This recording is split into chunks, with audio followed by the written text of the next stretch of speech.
Vamos, vamos, con los hijos de Lamas. Y sigue la fiesta, patrullando en la ciudad de Lamas, eso. Ah, qué bruto es el año, qué amor. Qué lindo es el año, qué amor. Eso. Los hijos de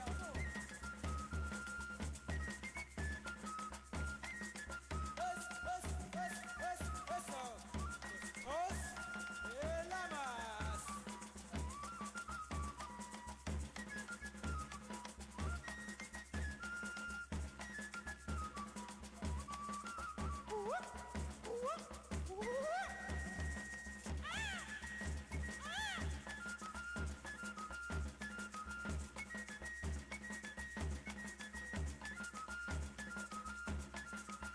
Leñador, listo, vamos. No, usted.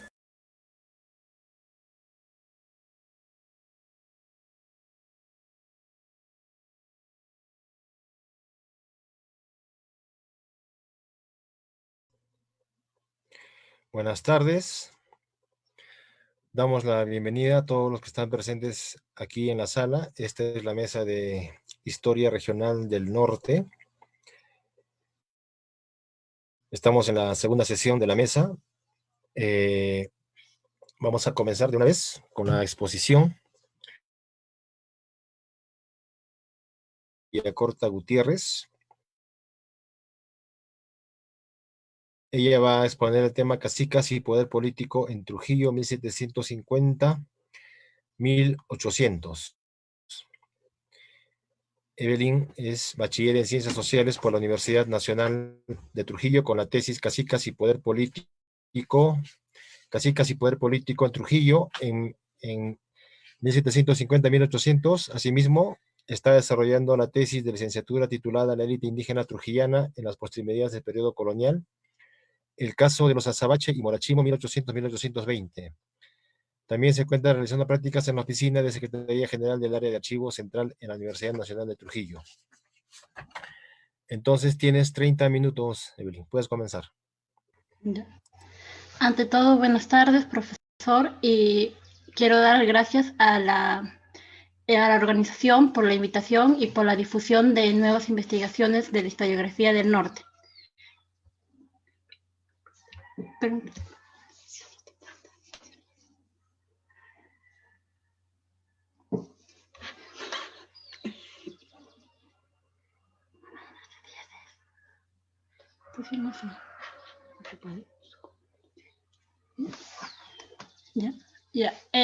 La ponencia se titula Cacicas y Poder Político en Trujillo 1750 a 1800. Durante los años de 1750 a 1800 se estaba viviendo la implantación de las reformas borbónicas y también en Trujillo se pasa de un corregimiento a una intendencia, dejando así ser la intendencia de Trujillo la intendencia más amplia del virreinato del Perú. Aparece también un grupo importante que son la élite indígena, que de una otra forma va a ser el grupo aliado que va a venir a ayudar a articular estas dos repúblicas, la República de Españoles y la República de Indios, siendo así que de este grupo va a salir un personaje importante que es el cacique, que son los señores naturales descendientes de los incas y también del espacio regional de algunos lugares. Es así que el cacique va a tener bajo su cargo el cacicazgo, que es una institución de gobierno tributario donde tenían a su dominio la población indígena. También tiene características el cacicazgo con el mayorazgo. El mayorazgo se aplica por un orden de sucesión dándole los bienes al primogénito. Es así que utilizan heredar el cacicazgo por un sistema de sucesión de padres a hijos al primogénito. Al morir el hijo, quien le correspondía suceder sería el otro hijo. Asimismo, adaptan costumbres del curacazgo, como es el sistema de sucesión, que va a permitir, mientras esas costumbres no alteren ni la religiosidad ni el sistema jurídico, va a permitir que los caciques continúen en el cargo. encontramos así que el cacicazgo va a recaer en el entorno entre el cacique y el indio, por Real Orden del 28 de abril de 1783, siendo una suerte de los cacicazgos se comienza a hacer una institución destruida, producto de la rebelión de Túpac Amaru II y de la legalización de repartos. Trujillo, según Ceballos Quiñones, tuvo 7 cacicazgos, producto de la fundación de las reducciones del visitador Gregorio González de Cuenca entre los años de 1566 a 1568. Tanto el cacicazgo de Mansiche, Guamán y Moche proceden de descendencia del estado Chimú, mientras que el cacicazgo de Chicama, que es Magdalena de Cao, Santiago de Cao, Chocope, San Esteban, descienden de los incas según Ceballos Quiñones, ya que ahí fue su centro neurálgico porque no se estableció en el Valle de Chimo, porque aún continuaba la descendencia del estado Chimú. Es así que al contexto ya legal de la aparición de las cacicas, la mujer en sí, en el periodo colonial, estaba siendo incapacitada. No podía entrar en asuntos políticos, públicos, privados, procesales y penales. Se consideraba como menor edad. Es aquí donde la mujer solo entraba en asuntos domésticos, por lo cual también tampoco tenía la tutela de sus hijos y estaba bajo la tutela de su padre y posteriormente del marido. Como ya dije, no tenía la tutela de sus hijos ni tampoco de sus bienes. Las únicas que tenían su libertad como tal vendrían a ser las viudas. En el caso ya de la élite indígena, para la mujer, el cacicazgo como se sabe, se sucede por línea recta, es decir, a los hijos legítimos. Los hijos naturales y bastardos no entraban en este sistema de sucesión. Es así que comienzan a reconocer en diferentes casos, el derecho de la mujer con descendencia legítima. Por lo cual, solo las mujeres de la élite indígena entraban en el cargo de caciques, convirtiéndose así en las cacicas. Con la disposición del 5 de abril de 1615, los derechos de sucesión se reconocen los derechos de sucesión por vía de la mujer. Según el tratadista Solórzano y Pereira, refiere que solo ante la ausencia de varones, siempre y cuando la mujer debía estar casada y su esposo debía ser uno de la élite indígena. Es así para que de manera legal ella obtenga el cargo, pero en la práctica sería su marido quien vendría a gobernar. Otro antecedente de las mujeres que gobernaron, también tenemos con María Rostorowski, que hace referencia a que las mujeres en el siglo XVI en la costa norte gobernaron, las llamadas capullanas. Se llamaban capullanas por el capuz español. Estas capullanas no se sabe si fue por la ausencia de hijos varones, pero sí se hace referencia a que tuvieron el título y heredaban por completo sus tierras. En el caso de la aparición de las cacicas para el siglo XVIII, aparecen diferentes cacicas en diferentes espacios regionales, como tenemos en Nueva España, que 3 generaciones continuas tuvieron el cacicazgo. Tenemos a doña Magdalena Rueda, que le transfiere por un sistema de sucesión a su hija, doña Rosa Rueda, y de ahí le sigue doña Marita de la Ranga y Gaita Rueda. En la provincia de Mazullo tenemos a doña María Justa Salazar, que nos habla de una herencia de reflejo. Le correspondía el cargo de cacica a su hija, pero por estar en menor edad y bajo la tutela de su madre, ella quería obtener el cargo. Sin embargo, el pleito no le favoreció, poniendo así un cacique interino. Tenemos otro caso para la provincia de Mazullo, doña Josefa Jauregui Colqui Atauchi, donde al morir su esposo, ella reclama el cargo de cacica, ya que ella le había transferido el cargo de cacique a su esposo, por lo cual el pleito le favoreció. En el caso de Cusco, según Garrett, hubo más de 50 cacicas. Es así que para la parte sur es común en el siglo XVIII ver a mujeres en este cargo de cacicas, que significa un nexo que va a permitir que estas familias cacicales aún continúen en el cargo, que les vendría a dar privilegios, estatus y poder. En la Sierra Central, en Jauja, tenemos a doña Teresa de Apolaya, que es una mujer potentada que utiliza las alianzas matrimoniales para aumentar su poder y su linaje. Ella aparece como cacica principal y gobernadora en la Sierra Central, algo muy diferente que se va a venir a ver en la costa norte, que aparecen como cacicas principales. En el caso de Quito tenemos a doña Petrona Cunchi Peñafiel, donde se menciona como reclamando el cargo de cacica, pero también hay una sociedad patriarcal en el cual no quería que la mujer entrara en estos cargos. Es así que por el pensamiento patriarcal la restringían, porque no solo necesitaban estar en un sistema de sucesión, sino también debían, ¿cómo se llama? Pues debían ser reconocidas por la población para poder cobrar el tributo.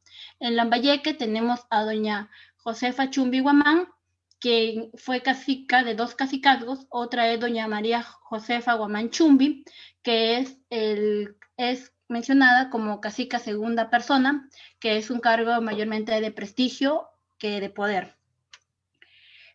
Para Trujillo aparecen en el siglo XVII cacicas. Un caso es de doña María Chumbichimo, que reclama el cacicazgo de Guamán en el año de 1677. El documento, su esposo, don Manuel Fernández Asmat, Inca, descendiente de la familia cacical de Mansiche, hace referencia, él busca en sí que le obtenga el cacicazgo su esposa, basándose en que no haber descendencia masculina, no haber hermanos, y como es costumbre, como es uso y costumbre, le debe corresponder a la mujer.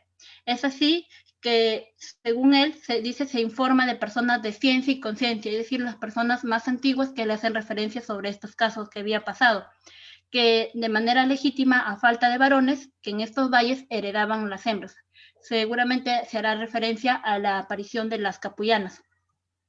Asimismo, don Fernando Asmat Inca refiere que sabe leer y... ¿Qué? Profesor. Tus diapositivas no están corriendo, se quedó en la primera diapositiva y ya, ¿no? Te digo. A ver, espera un ratito.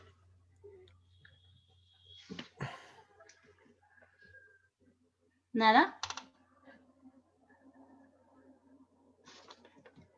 O sea, solo vemos la parte de la primera diapositiva, ¿no? Y lo demás ya nos lo hemos visto. A ver, espera un ratito.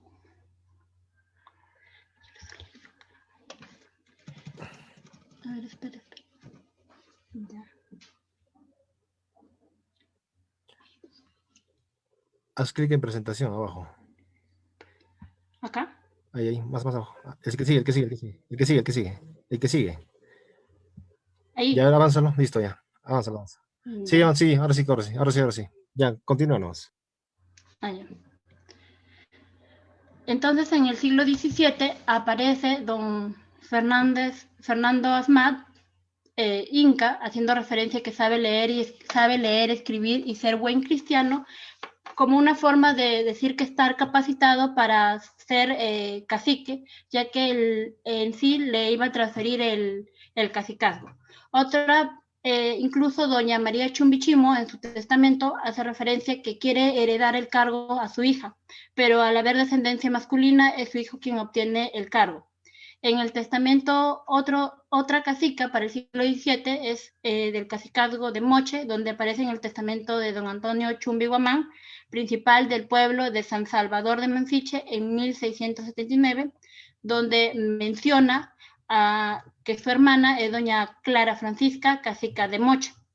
En el cacicazgo de Chicama, también aparece otra cacica, que es en el cacicazgo de Chicama, doña María de Mora Caxaguamán, quien hereda el cargo a cacica, pero al estar en menor edad, sus tíos son quienes se convierten en caciques interinos, hasta que ella se casa con José de la Torre Guaxagomán, descendiente de la familia cacical de Mansiche.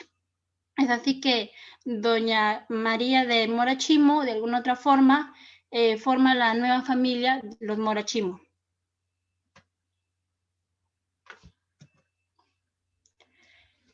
En las cacicas principales ya para el siglo XVIII encontramos a doña María de la Trinidad Azabache, mencionada como cacica principal del cacicazgo de Santa Lucía de Moche. La familia Azabache fue la segunda familia que dominó el cargo de cacique en el cacicazgo de Santa Lucía de Moche. El apellido Azabache se castellaniza porque es Zaguanchi, castellanizado a Azabache. Es así que quien tiene el cargo es don Pedro Azabache en 1675, y a la ausencia de hijos varones le correspondía heredar su hija, doña María de la Trinidad Azabache. Pero es aquí, según Ceballos Quiñones, a la muerte de don Pedro Azabache aparece don Pedro Valentín Anco Guamán, perteneciente a la primera familia que dominó el cacicazgo, que se apresura a pedir el título de cacique basándose en que no tuvo descendencia. Esto hace que doña Casilia Cuyuchi, la esposa de Pedro Azabache, reclame el cargo para su hija, basándose en que ella sí tuvieron, don Pedro Azabache sí tuvo descendencia, y quien gobernaría sería su esposo, don Juan Martín Delgado Quispechayán, que sería el cacique gobernador.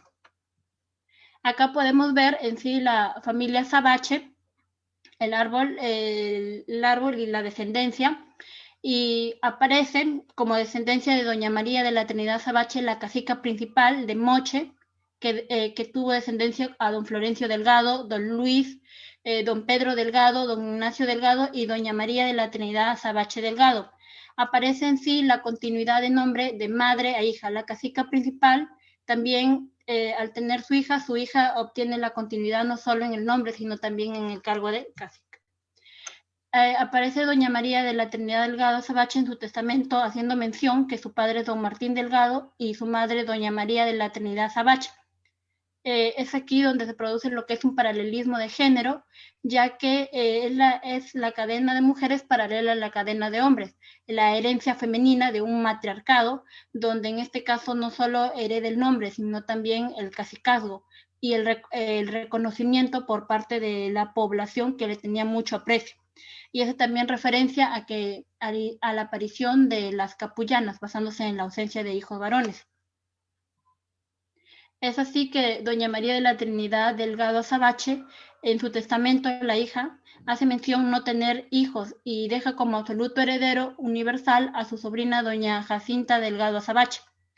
Sin embargo, Ceballos Quiñones hace referencia que doña María de la Trinidad Delgado Azabache, él refiere que no es cacica, pero para el año de 1741, don Florencio Delgado Azabache, en un documento es mencionado como cacique gobernador, utilizando el apellido Azabache, Florencio Azabache, o sea, buscaba continuar en el cargo basándose por línea matrilineal. Para el año ya de 1763, en el documento de la deuda y obligación de doña María de la Trinidad Delgado Azabache, se menciona a don Pedro y a don Florencio Delgado, pero don Florencio Delgado ya no se menciona como cacique, sino a doña María de la Trinidad Delgado Azabache como cacica. Posiblemente ya para este tiempo ella sí obtuvo posiblemente el cargo. En el año de 1772 también aparece otro documento sobre la venta de un sitio y solar de don Gregorio Guamán Chumbi, indio principal del pueblo de Mansiche, en la Alameda de Mansiche, haciendo referencia que su casa colinda con la casa de la cacica de Moche. Es así que aún para este año se continúa mencionando a doña María de la Trinidad Delgado Azabache como cacica. Posiblemente también tenía un apego y también un reconocimiento a la religiosidad, ya que hereda sus bienes que le heredaron sus antepasados a don Francisco Ruiz de Aranda, sacerdote levita, para que funde un aniversario de misas rezadas, patronato real. Ella era muy religiosa y también arrienda sus tierras de la Rinconada con el fin de que se manden a hacer un velo nuevo al Señor crucificado y un manto de terciopelo a Nuestra Señora de los Dolores. Asimismo, también alquiló cuadros religiosos con el fin de que hagan misas en honor a su alma. O sea, buscaba de alguna otra forma basándose en la religiosidad y el desprendimiento de sus bienes para que tenga un prestigio social. Asimismo, también tenía un buen estatus económico, pues en su testamento menciona que posee esclavos, que eso significa un buen estatus económico, dejando y el desprendimiento al dejar libre a un zambito llamado Félix del Espíritu Santo. El que supuestamente este zambito había sido criado por ella.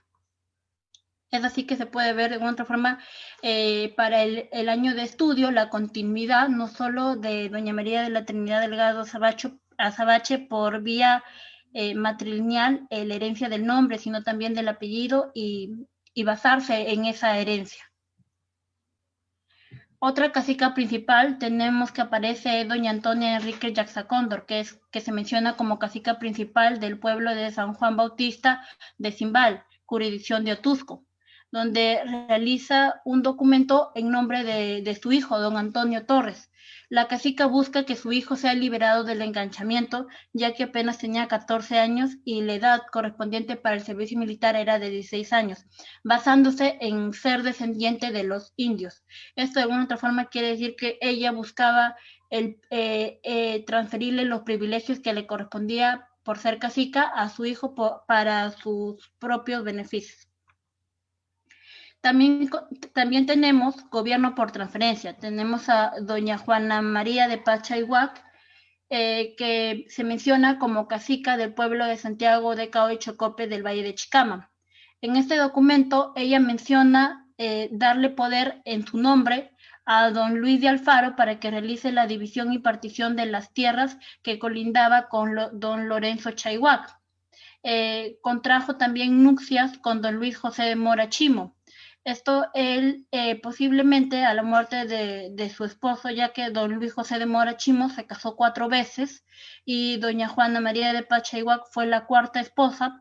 A la muerte, tal vez en el transcurso, ella posiblemente obtuvo el cargo de cacica hasta que continuara en el cargo su otro hijo de don José de Mora Chimo.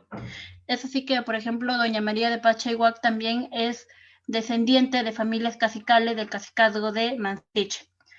Otra cacica que aparece para los años de investigación es doña Juana Yupanqui, que se menciona como cacica del pueblo de San Pedro y San Pablo de Usquil, donde el que reclama es su marido, don Joseph Teodoro de Alvarado, donde menciona que tiene realizado 4 mitas en la comunidad de Tulpo. Sus testigos fueron el presbítero don José de los Ríos, Isidoro Rodríguez y don Pedro López de Alfaro. Sus 3 testigos hacen referencia a que la cacica desciende de don Bartolomé Cargo Apache y de los Yupanqui, de los indios nobles, que de alguna otra forma le transferían estos privilegios. Él buscaba que le otorguen los mismos privilegios que tenía su esposa por alianzas matrimoniales, ya que al tener alianzas matrimoniales le correspondía al tener los mismos privilegios que le correspondía a su esposa. Otra cacica nominal que aparece es doña Juana Manuela Chayhuac Tito Inca. Ella es mencionada cacica nominal porque no llegó a obtener el cargo, ya que no se casó. Ella es descendiente de don Francisco Solano Chayhuac Casamusa del cacicazgo de Mansiche, en donde de alguna otra forma al no casarse no le permitió entrar al cargo. Para el año de 1788, en un documento, ella reclama sus privilegios basándose en ser descendientes de los caciques, ya que su padre, a su muerte de su padre, le había dejado deudas y conflictos. Aquí se puede ver las ubicaciones de cada una de las cacicas para en sus ubicaciones, como el caso de doña Juana María de Pachayhuac de Chocope, doña Juana Manuela Chayhuac de Mansiche, doña María de la Trinidad Azabache, la hija y la madre, en Moche, en Cimbal, doña Antonia Enrique Yaxacóndor, y en Usquil, doña Juana Yupanqui. En sí, las cacicas para el año de estudio se puede ver que fue muy importante, ya que permite que estas familias cacicales de la costa norte aún continúen en el cargo, y mayormente aparecen cacicas principales, no aparecen cacicas principales y gobernadoras, siendo Necesitas una página. los gobernadores en sí sus esposos. Gracias.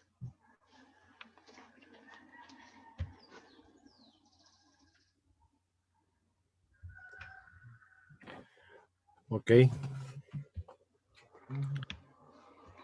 A ver, deja de compartir la pantallita. Arriba ponle, deja de compartir y ya. A ver. A ver, vamos a pasar a la ronda de preguntas. Si hay alguna pregunta.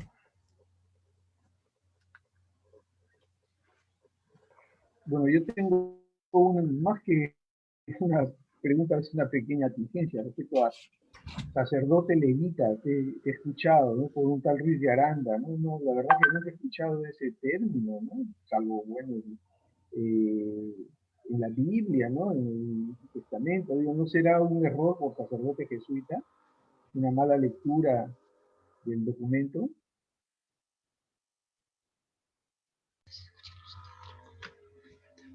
En el testamento sí se menciona, o sea, ahí está que dice que es sacerdote levita. Bien claro, levita. Ujú. Pero como le hago referencia, al no tener descendencia, ella de alguna otra forma deja a un religioso todos sus bienes en lugar de dejarlo a sus sobrinas, porque dice que estaba más capacitado para que haga sus misas en honor a su padre, a ella y a todos sus descendientes. Ujú.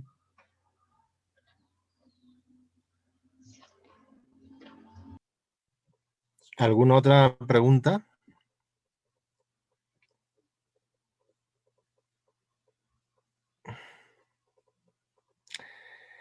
Una cosa, bueno, dos cosas me llaman la atención, ¿no?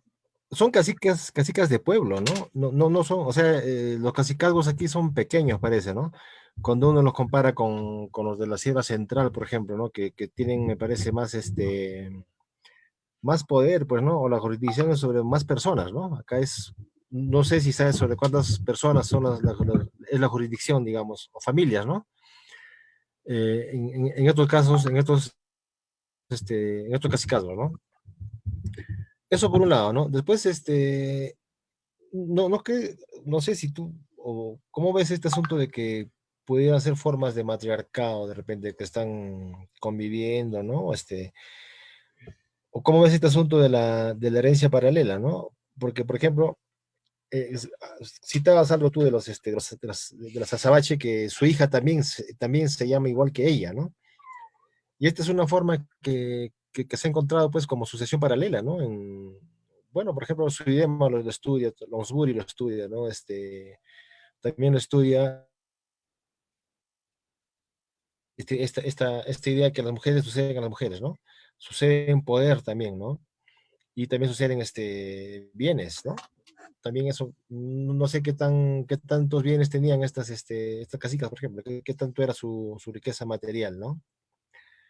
Eso, por ejemplo, me quedó dando vueltas en la cabeza, ¿no?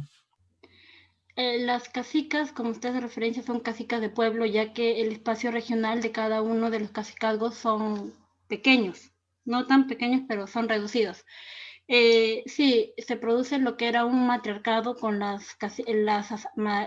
madre e hija azabache, porque no solo lo continúan en el cargo de continuar con el nombre, sino también con el apellido, y también se ve esa continuidad en el respeto por parte de la población, ya que todo el obispado de Trujillo las consideraban, porque según Ceballos Quiñones, eran las protomédicas de curar la enfermedad de la cadera. Esto le permitía que todo el obispado y también la sociedad indígena la apreciara, porque en su testamento de la hija hace mención que las tierras de la Rinconada, que se encontraba dominada por la población indígena, que no les cobren nada porque que lo mayormente era para el alquiler y que no cobren nada ya que ellos habían utilizado esas tierras para producir, para el cobro del tributo. Y se ve si el matriarcado incluso también se puede ver con el cacicazgo de Guamán para el siglo XVII, nada más que no se llegó a producir, porque se pudo haber hecho con doña María Chumbichimo, al heredar el cargo a su hija, doña Rosa, como para que sea cacica, pero al preferir por línea masculina se deja ya ese matriarcado, pero sí hubo un matriarcado paralelo a una sociedad patriarcal que dominaba en sí a la sociedad colonial. Y esto permitió que en sí la hija, doña María de la Trinidad Azabache y su hija continúen para que la familia siga obteniendo los mismos privilegios y beneficios. Ok. ¿Hay de repente alguna pregunta más? Si no, ya podemos pasar a la siguiente ponencia, ¿no? Bueno, agradecemos entonces a Evelyn Villacorta por la ponencia. Bueno, y y la contribución historiográfica que nos está ofreciendo, ¿no? Muy importante en realidad. Vamos a pasar a la siguiente ponencia de la mesa. Tenemos la presentación del profesor Juan Castañeda Murga, San Juan de la Frontera de los Chachapoyas en el siglo XVI, una historia urbana. Juan Castañeda es historiador y arqueólogo, licenciado en arqueología por la Universidad Nacional de Trujillo, magíster en historia por la Pontificia Universidad Católica del Perú, profesor en la Escuela de Historia de la Universidad Nacional de Trujillo. ¿Sí? Entonces, Juan, tienes 30 minutos.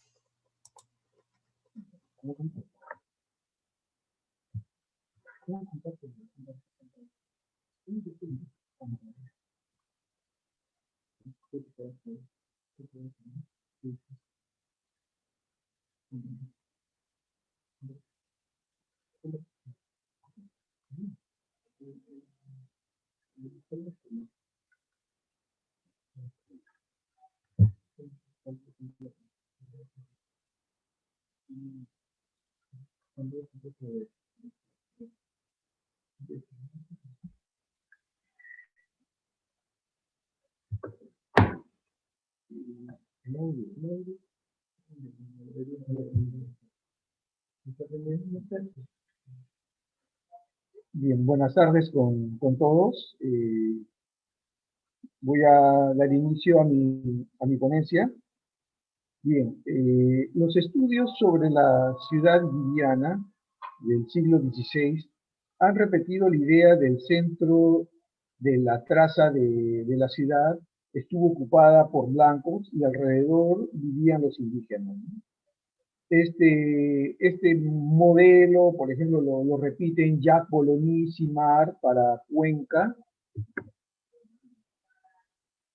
Un ratito, por favor.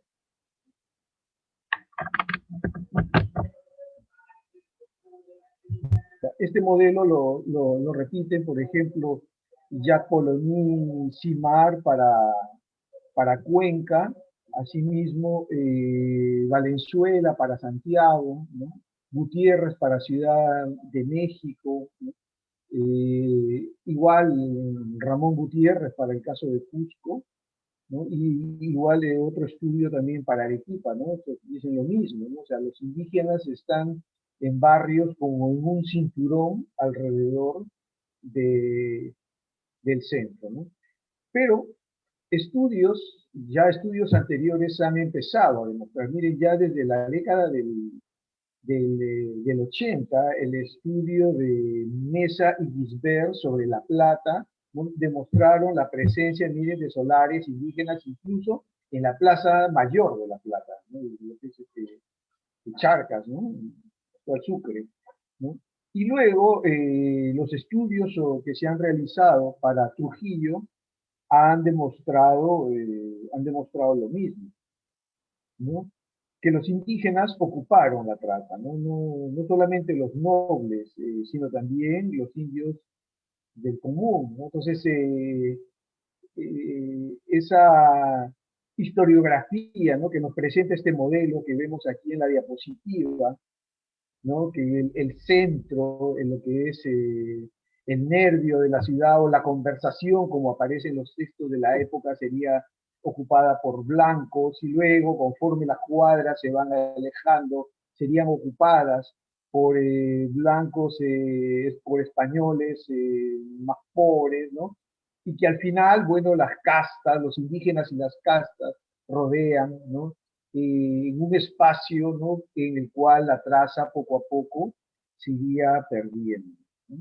Entonces, lo que vamos a presentar ahora justamente es lo contrario, ¿no? Como en Chachapoyas, ¿no? Al igual que en Trujillo, al igual que en La Plata, los indígenas están ocupando la traza de la ciudad. Entonces, la primera entrada a los Chachapoyas fue de 1534 y 1535 por Alonso de Alvarado, ¿no? Quien negoció con los caciques de la zona, Guayanil y Guamán, ¿no? Pero a raíz del levantamiento de Manco Inca tienen que salir, ¿no? De ese espacio, ¿no? Viniendo a Trujillo para luego continuar a Lima a socorrer al Marqués, ¿no? Y luego hay una segunda entrada en 1538, ¿no? Claro, para esta época ya hay un conocimiento del área y además ya está en la cabeza la idea del dorado, ¿no? De que hay un reino más allá de los Andes, ¿no? Muy rico. Entonces, Chachapoyas se hace una nueva entrada que convierte a Chachapoyas como el punto de partida para ir más allá, ¿no? En la búsqueda del dorado, ¿no? Entonces, para 1538, obviamente que ya hay una migración imparable, entonces hay una población flotante de soldados y gentes que no saben qué hacer, ¿no? Ya no hay oro que repartir, ya no hay encomiendas, entonces hay que drenar la tierra, ¿no? Entrecomillado, drenar la tierra, ¿no? Es el término que se utiliza para sacar un poco de gente y mandarlas a nuevas expediciones de conquista. Entonces, el 5 de septiembre de 1538 se fundó San Juan de la Frontera en el sitio de La Jalca, ¿no? Pero debido a lo malsano del lugar, ¿no? Se trasladaron a Levanto, ¿no? En el Levanto van a estar unos pocos años, 6 años, y debido a la escasez de madera y agua, el cabildo pidió la autorización a la audiencia para mudar la ciudad y se van a una planicie, ¿no? A una planicie muy pequeña, rodeada de colinas, ¿no? Que estaba habitada por los Mitimaes Huancas, ¿no?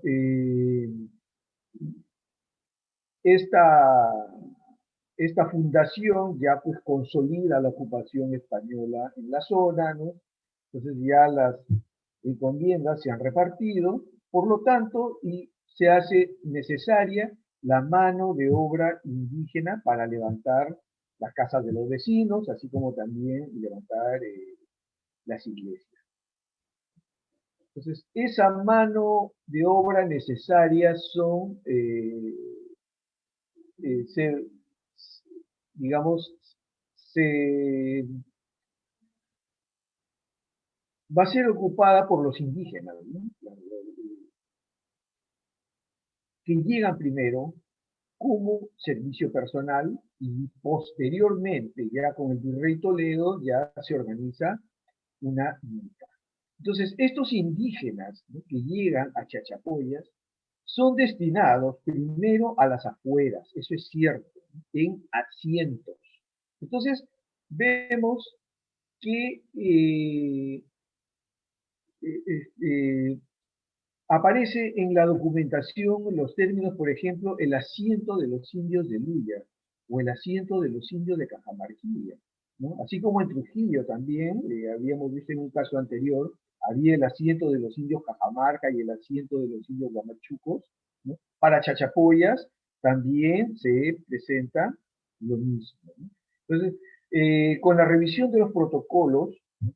Hemos encontrado, bueno, no solamente tallos, sino ya andando en el tiempo, ¿no? Artesanos, ¿no? Indígenas artesanos que ya, bueno, están viviendo. Entonces tenemos indígenas plateros, espaderos, cederos, o también como parte del trabajo doméstico, ¿no? Especialmente de la población indígena femenina. Entonces, parte de los mitayos que vienen a servir aquí en la ciudad se quedan a vivir en ella. Merece destacarse la provisión de 1577 dada por el virrey Toledo para la ciudad de Chachapoyas, ¿no? En la que está dirigida a los indios, dice que en ella sirven y trabajan, y se considera en este documento, en primer lugar, ¿no? Por ejemplo, los de servicio de plaza, claro, aquí se está refiriendo a la mitad de plaza, ¿no? Esos indígenas, bueno, que llegan, esos mitayos que llegan, y claro, forman en la plaza y va un español y dice, necesito tantas personas, y tienen que firmar un contrato para destinarlos a un determinado trabajo. Entonces se habla del servicio de plaza, los pastores, y también de los que se empleaban en las casas según su edad, ¿no? En este aspecto, esta provisión de 1577 es bien detallada, ¿no? Porque se menciona hasta el trabajo de los niños y cuánto hay que pagar. Para la década del 80 igual hemos identificado, bueno, que los indígenas urbanos tienen su alcalde de naturales, ¿no? Tienen su alcalde allí en la ciudad. En 1579, estos indígenas urbanos, por ejemplo, estaban gobernados por don Hernando Chilcho, pero que por hallarse ausente ya mucho tiempo se nombra, el cabildo de españoles nombra otro. Este alcalde de indígenas era nombrado por españoles, ¿no? El cabildo de españoles nombra a don García Maito, ¿no? Dice, por ser como es singa y ladino y además de la experiencia que tenía. Bien, ahora entrando ya a qué indígenas están viviendo en la ciudad, tenemos en primer lugar a los nobles, ¿no? Como el Trujillo, también ya lo hemos identificado. Por ejemplo, don Juan Soclín tenía en la ciudad de Chachapoya solar y medio, ¿no? En donde tenía edificada unas casas, junto a las del comisario del Santo Oficio. Fuera de ello, poseía otros dos solares, ¿no? Que el cabildo le había hecho merced, y otro, aparte, otro junto al sol, que estaba ubicado, dice, junto al solar de Alonso Sombrerero. Poseía además unas casas en el asiento de los indios del Lille. Bueno, aparte de las otras muchas propiedades rurales también tenía este personaje. Luego, por ejemplo, doña Juana Colanchumbi tenía una cuadra, era dueña de una cuadra, y la mitad la tenía edificada con sus casas, y la otra parte la separó, dice, para la dote de su hija. Además de tener una chacra y otra cuadra en la ciudad.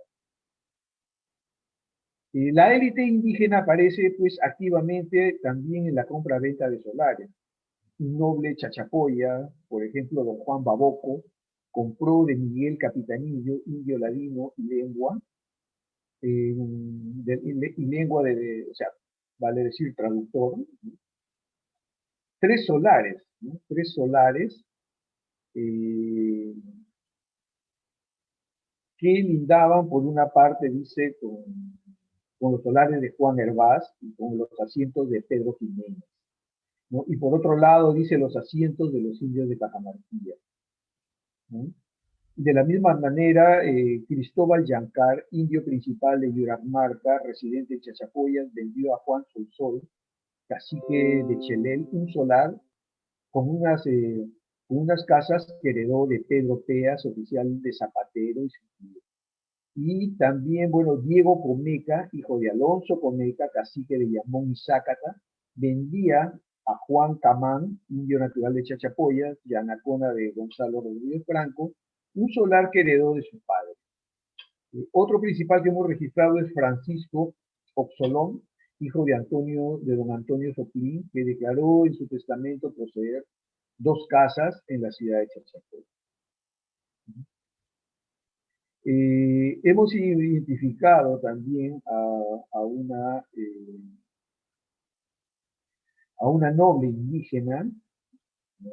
Doña Ana Subgache, por ejemplo, era propietaria de una casa y tres solares. Era una india rica, estamos actualmente trabajando en su carta de dote, que tiene una riqueza de datos increíble. Bien, entonces, Chachapoya se convirtió pues en un nuevo centro de poder, ¿no? Por ello era necesario para los señores indígenas sentar su presencia allí, al igual que en Trujillo, ¿no? Donde los caciques de Cajamarca, Chicama, Santiago de Cao, Licapa, Chepén, Coyique y Casma poseían casas en la ciudad. En San Juan de la Frontera, los señores de Cajamarquilla, Cébola, Chelel, Duap, Luya, Yamón, Zácata y Yuracmarca tuvieron también sus casas y solares.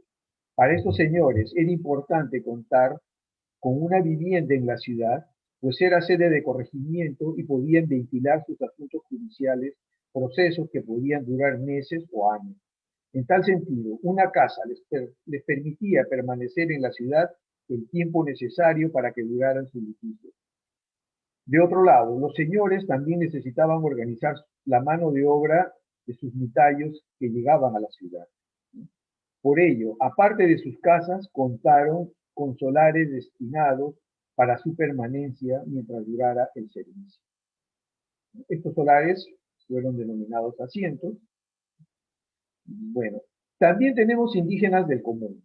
Entre los indígenas del común podemos mencionar a Alonso Vilca, quien tenía unas casas principales que había edificado en una cuadra de tierra.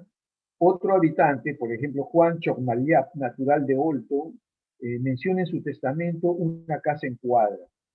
Y las mujeres indígenas de la plebe también poseyeron inmuebles, ¿no? Y así Luisa González, india natural de Yambatalca, ¿no?, que vivía en Chachapoyas, tenía 2 solares que dice los había adquirido con su sudor y trabajo. Entonces, de acuerdo a lo expuesto pues, en los párrafos anteriores, vivir en la ciudad no desvinculaba a estos indígenas urbanos con sus pueblos de origen, ¿no? Muchos de ellos continuaban teniendo propiedades allí. Eso implicaba qué cosa, ¿no? Por ejemplo, trajinar entre la ciudad y los pueblos de su jurisdicción. Francisco Viesca, ¿no?, tenía, por ejemplo, tierras en el Tingo, ¿no?, que las había heredado de sus padres y abuelos, e incluía en su patrimonio, por ejemplo, las chacras de Cuyugo y otras llamadas Octi, ¿no?, que estaban junto a las tierras de arriba, y las tierras y chacras de Piomín, que estaban en el asiento de Taumazán, ¿no?, que por otro nombre llaman Tingo. Luego, doña Magdalena Mitcoc, mujer legítima de Antonio Fongi, cacique de Pomacochas, tenía 2 chacras en Conila llamadas Charlán, y María Dulmic, de 70 años, natural de Tuamacho, en la provincia de Chillados, en su testamento declaró que poseía las chacras de Paraya, Yapacho y Yapacho, que compró a los herederos del capitán Pedro de Añasco, su encomendero, ¿no? Entonces, aparte, habían indígenas claro, urbanos, como por ejemplo don Juan Vilca, que eran también propietarios de minas, ¿no? Tenía una mina, por ejemplo, ubicada en el río llamado Susuya, en un cerrillo llamado Songonite, a la que puso por nombre, dice, Nuestra Señora de la Concepción, ¿no? Entonces, al cual, pues, trajinaba, ¿no? Se dirigía a ese lugar continuamente, en un ir y venir. Como parte de la vida urbana, pues, estos señores, los señores y los indígenas del común empezaron a usar objetos hispanos, ¿no? Hay una apropiación de estos objetos, ¿no?, en su vida cotidiana, ¿no? Entonces, uno de estos indicadores, por ejemplo, es la ropa, ¿no? Don Juan Soplín vestía la usanza española, ¿no? Poseía chamarras, gregüescos de lana, borceguíes dorados, medias de lienzo, jubón de Holanda forrado de tafetán verdes y muslos de paño azul y grana, 2 capotes de paño y sombrero con penacho. Acompañaban su atuendo una espada o alcance al cinto. Pero tenía además ropa indígena, como camisetas de funde, camiseta de algodón pintado, además de ropa indígena hecha con telas europeas, como una camiseta de tafetán verde, 2 camisetas de ruán, 5 mantas de lienzo, y en su ropa de cama incluía colchón, frazada, 2 sábanas de algodón, 2 pares de almohadas labradas de seda colorada. Su sobrino, Francisco Ocholán, o también Oxolón, aparece en el mismo documento, poseía 3 mantas, 5 camisetas, pero además usaba sombrero, zapatos y montaba a caballo, pues en su testamento enlista silla, freno y espuelas extraviones. Don Martín Guacaleva, por ejemplo, usaba zapatos, pero vestía camiseta y portaba en su cuello cuentas. Además de usar, en su inventario de bienes aparece una pieza de ropa de Fumbi, ¿no? Martín Dulmic poseía 2 mantas de color negro, así como una camiseta listada negro y blanco. Por ejemplo, en el caso, este personaje no tenía ropa occidental, ¿no? Aparecen camisetas, mantas, ¿no? En cambio, Juan Chocmalliap, que era un carpintero, tenía entre sus bienes dos capas, un sombrero de plumas, ¿no? Y la ropa indígena se menciona como parte de sus negocios, ¿no? Porque entre sus deudores son mencionados gente con apellido español, como Juan del Castillo Rengifo, ¿no? Quien le había comprado, dice, un anaco de cumbi, ¿no? O doña Catalina Céspedes, ¿no? Que le había comprado 2 piezas de ropa de cumbi. Al parecer, las mujeres indígenas eran más conservadores que los hombres, ¿no? En lo que se refiere al vestido, ¿no? Doña Magdalena Micot tenía un anaco colorado de saya entrapada, una liquilla de damasco azul, ¿no? Además de 4 pares de topos de plata. Lucía Chuquichinchán tenía 4 piezas de ropa, 2 chumbos y unos topos, una liquilla moromoro y 3 mantas. Catalina Bariac también tenía liquillas y anacos,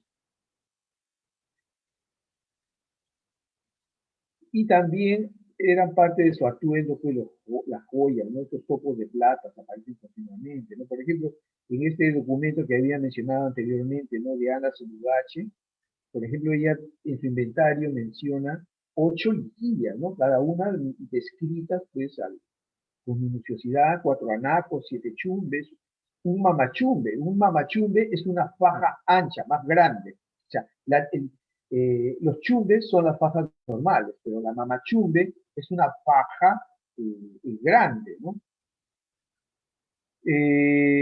Bien, igual la posesión de animales también nos indica, porque todos poseen animales de Castilla, ¿no? Bueyes, vacas, toros, ¿no? Juan Soflín, Alonso Vilca, Martín Dumí, todos poseen animales, ¿no? A 50 años de la conquista, ¿no? Hay casi una extinción ya de los rebaños de camélidos, ¿no? Salvo, por ejemplo, en la dote de doña Juana Aquilo, que menciona que recibió, que llevó, perdón, llevó como dote 100 ovejas de la tierra hembras, ¿no? Y también en esta carta de dote de Ana Zulugache, ella trae entre sus bienes un carnero de la tierra, ¿no? Entre los bienes muebles, eh, se nos muestran cómo la sociedad indígena Chachapoyas poco a poco iba pasando por un proceso de transculturación, ¿no? Si don Antonio vestía como español, bebía en potos. 2 de ellos, dice, eran de México, de Chura de Palo, y este dato es bonito para entender ya estas transacciones comerciales, cómo están llegando cosas desde México hasta Chachapoyas, ¿no?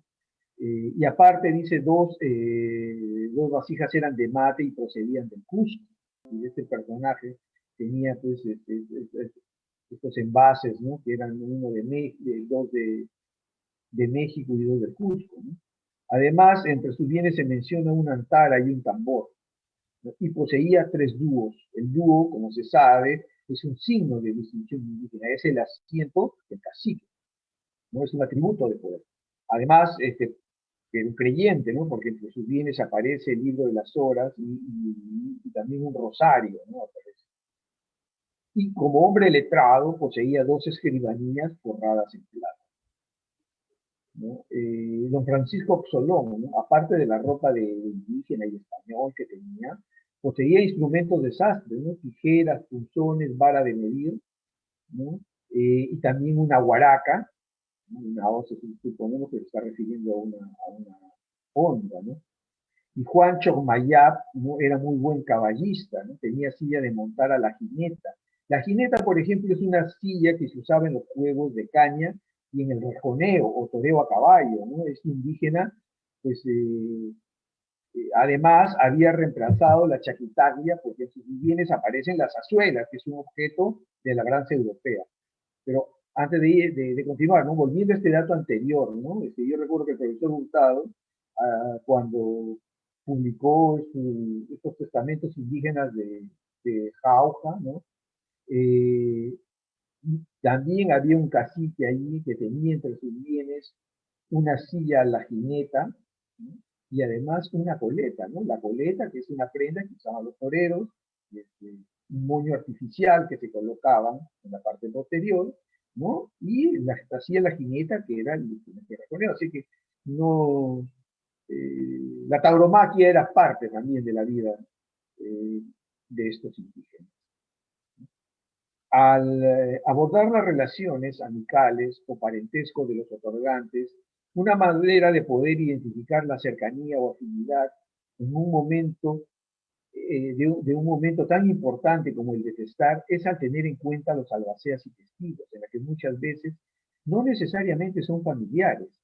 Se puede percibir un dinamismo en las relaciones con personas de diferentes grupos étnicos, no tanto en hombres como mujeres.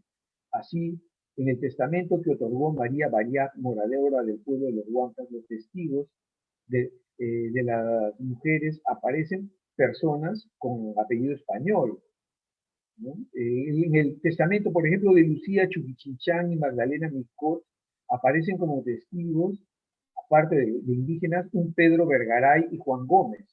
Sin embargo, bueno, en el testamento de Luisa González, bueno, todos son indígenas, ¿no? Pero en el caso de los testamentos de hombres, por ejemplo, en el de Don Juan Soplín, aparecen personajes importantes, ¿no?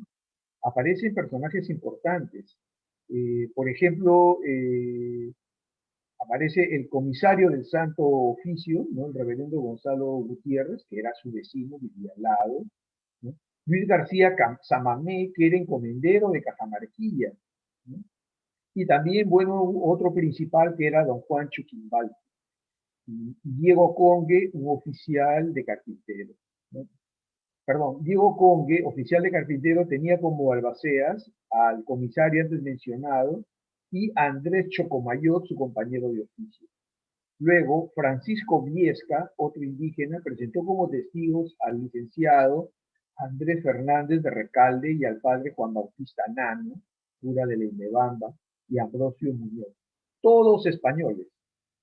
Pero lo interesante aquí es que Francisco no hablaba español, ¿no? Puesto que para testar utilizó un lengua llamado Juan de San Pablo, ¿no? Que era el alcalde de naturales de Chachapoyas en ese momento, ¿no? Entonces, ¿acaso también estos personajes no hablaban quechua? Hablaban el quechua, estos criollos, o vecinos de Chachapoyas, ¿no?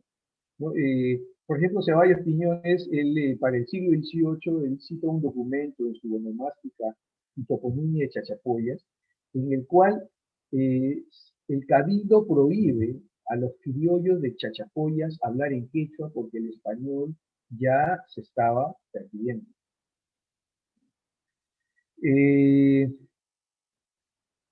Bueno, por ejemplo, en el caso de Martín Dulnic, sus testigos fueron el bachiller Bocanegra, un Pedro Martínez, don Pedro Sestimal, alcalde de los naturales, ¿no? Entonces,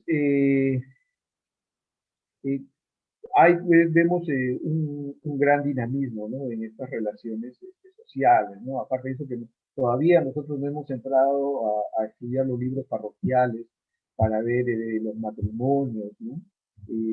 Pero bueno, sí estamos identificando en algunas cartas de dote, no dado que esto es un estudio preliminar, justo, estamos estudiando las cartas de dote y aparecen nobles, mujeres nobles indígenas casadas con europeos.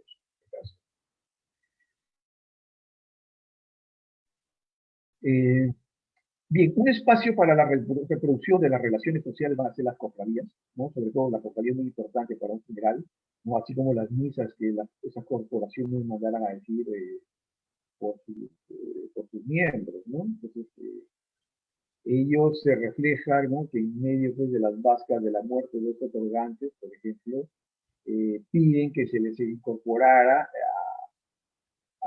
a las cofradías que habían en la ciudad, a todas las cofradías. O que 8 indígenas, por ejemplo, dejaran limosnas también para todas las cofradías, ¿no? Bien,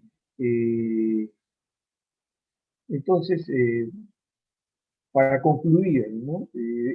Vemos que para Chachapoyas en el siglo XVI, ¿no? Una ocupación de la traza urbana que contradice pues esta propuesta de la separación étnico-espacial, ¿no? Que sería la representación física de la separación de las dos repúblicas, ¿no? Como hasta hace algunos años se pensaba. Muchas gracias.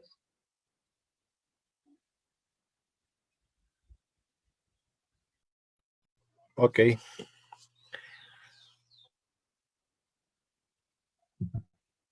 A la ronda de preguntas.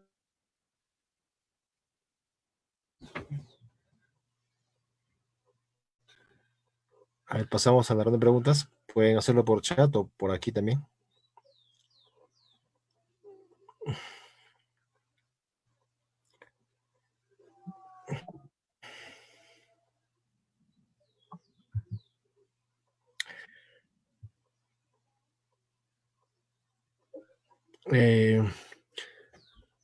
Bueno, una pregunta, Juan. Esto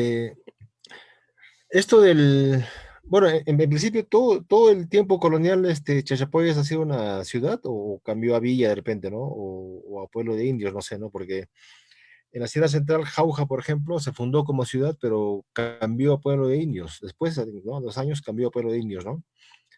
No sé si de repente algo similar pudo haber pasado con Chachapoyas, ¿no? No, no, Eso por no. un lado, ¿no? Después, todo ese tiempo ha sido ciudad. Después, ¿cuál sería la diferencia con Lima, por ejemplo, en los casos de que tú has trabajado Chachapoyas, Trujillo, ¿no? Y las reducciones que ahí había de indígenas, ¿no?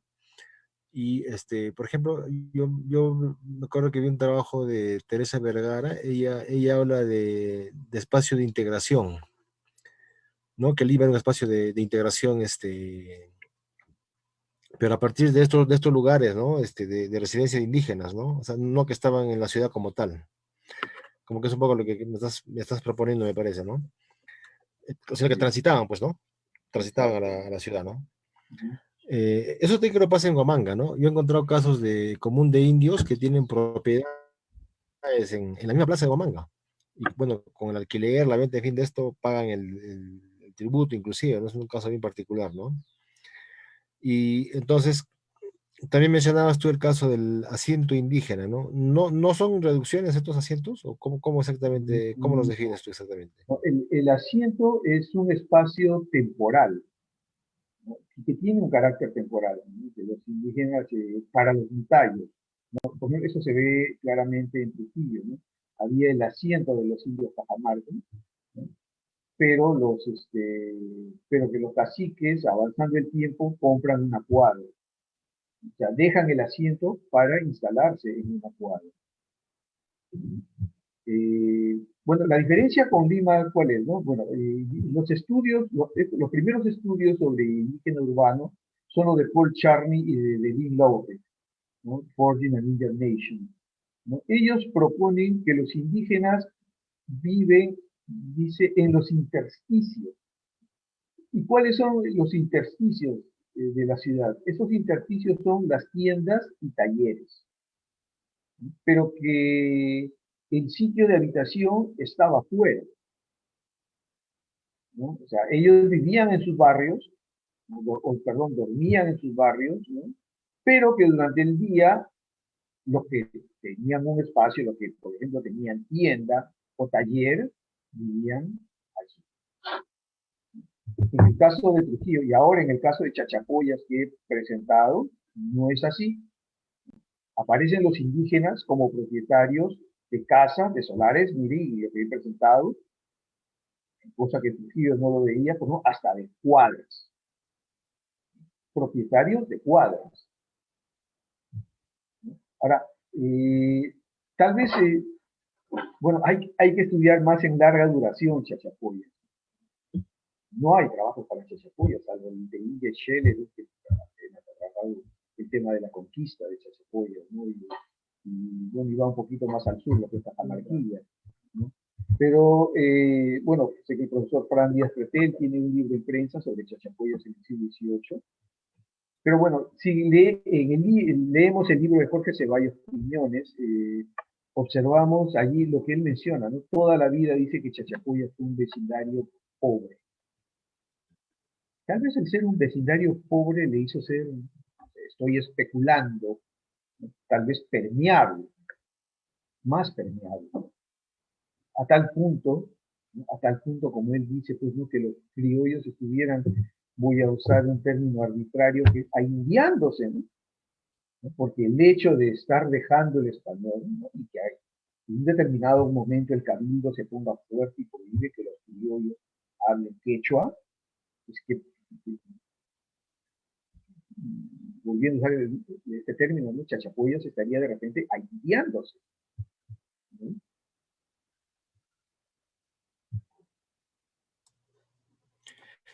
Bien, ¿hay alguna pregunta más para el profesor Juan Castañeda?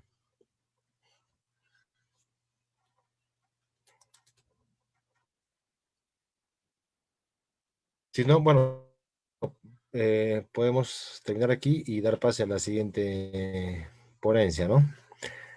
Agradecemos entonces a Juan Castañeda por la ponencia que nos ha ofrecido y pasamos a la siguiente. Miriam, bueno, vamos a continuar con la ponencia de Miriam Figueroa Sánchez. El título es El indígena urbano que firmó el Acta de Independencia de Trujillo 1784-1820. Miriam Sánchez es bachiller en Historia por la Universidad Nacional de Trujillo, con experiencia en docencia a nivel secundario y en archivos históricos. Ha participado en eventos académicos, incluyendo dos versiones anteriores del Congreso Nacional de Historia, Arequipa 2018, Trujillo 2016, y el Congreso de Historia Económica Trujillo 2015, su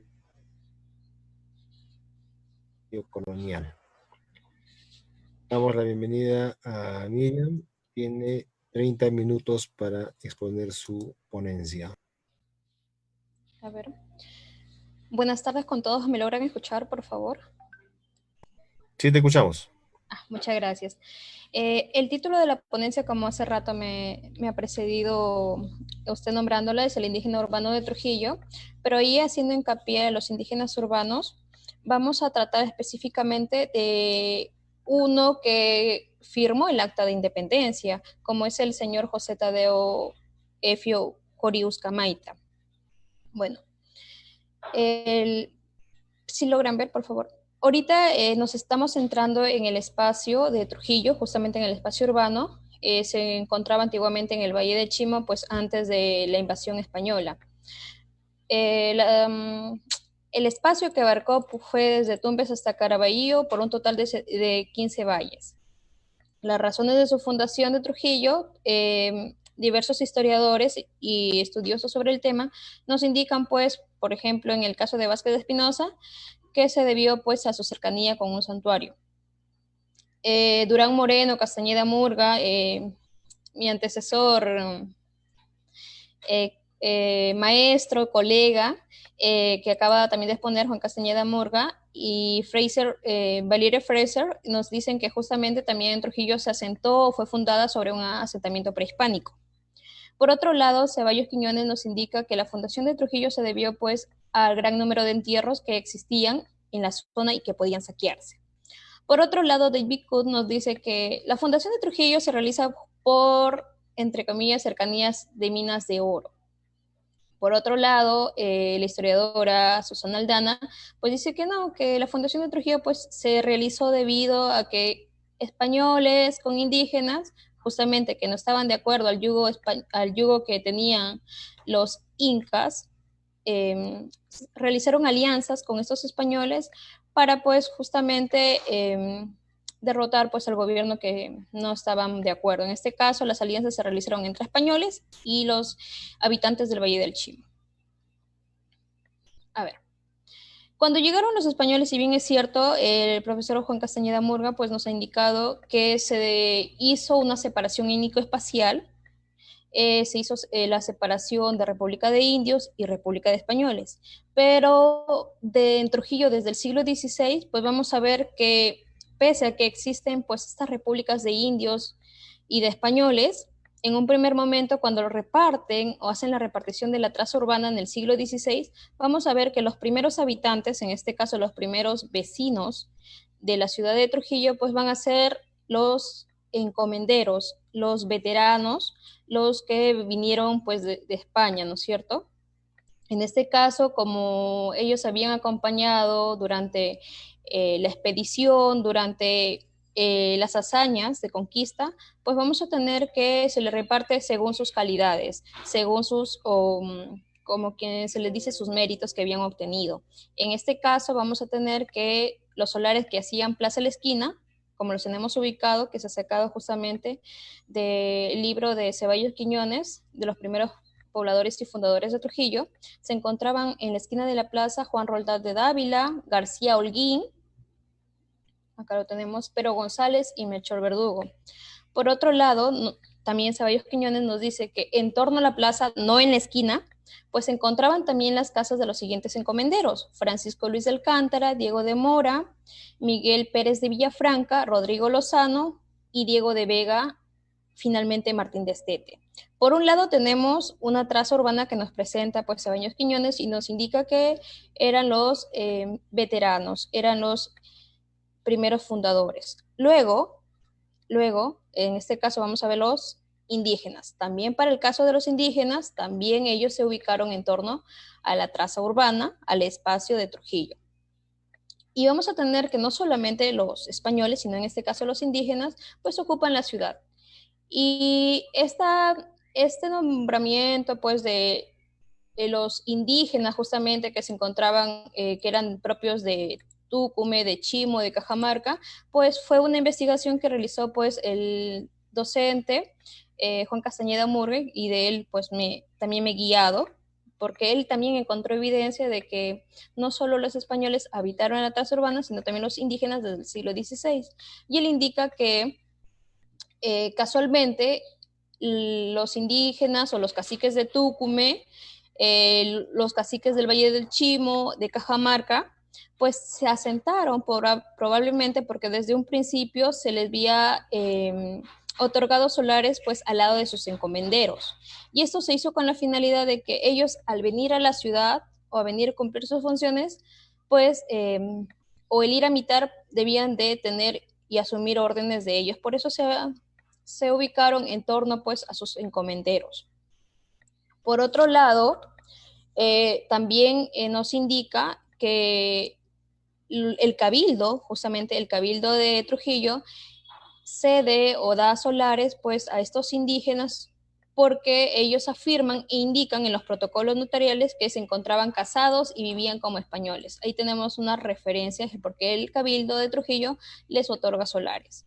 Por otro lado, también tenemos para el siglo XVII que la ocupación de los indígenas urbanos en la traza ya no se va a dar porque en este caso el cabildo les va a otorgar solares, o porque de repente hay solares que se reparten a españoles y estos los revenden, es decir, los venden a terceros. En este caso, para el siglo XVII, vamos a tener que existen otras modalidades de adquirir un solar.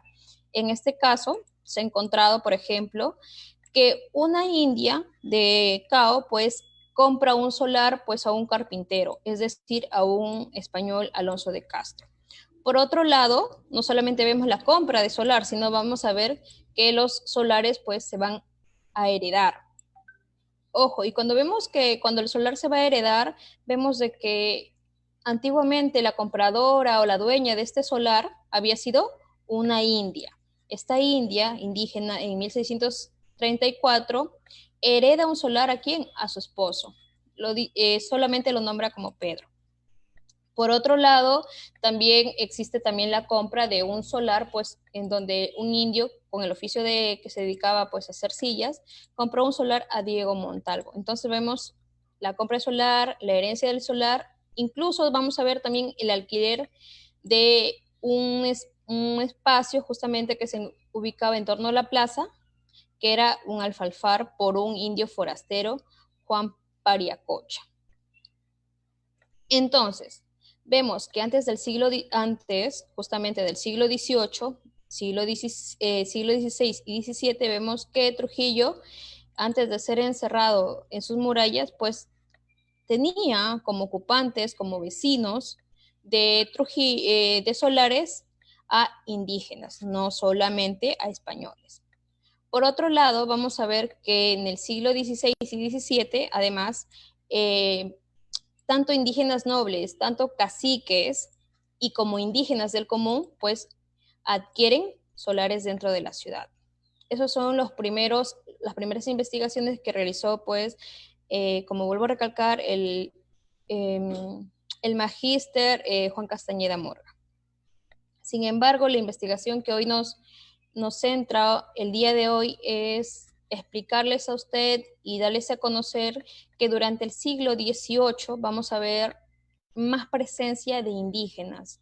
Ya no vamos a ver tanta presencia de indígenas de caciques o de principales, sino en este caso también de indígenas del común de indios. En este caso se ha hecho una relación de indígenas y se han encontrado 17 solares que ocuparon dentro de la traza urbana.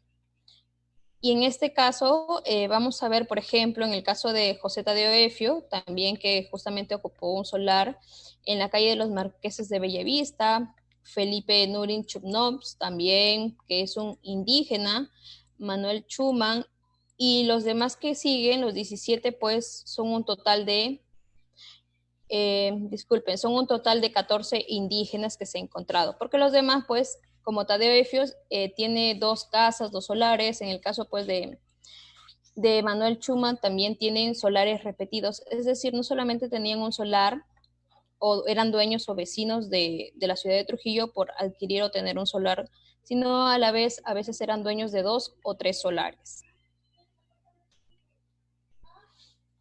Por otro lado, vamos a ver que su vida social y política y económica, casualmente, de estos indígenas urbanos desde el siglo XVIII, pues según una relación, unas indicaciones pues, que hemos encontrado, indican que estos indígenas, en su mayoría, del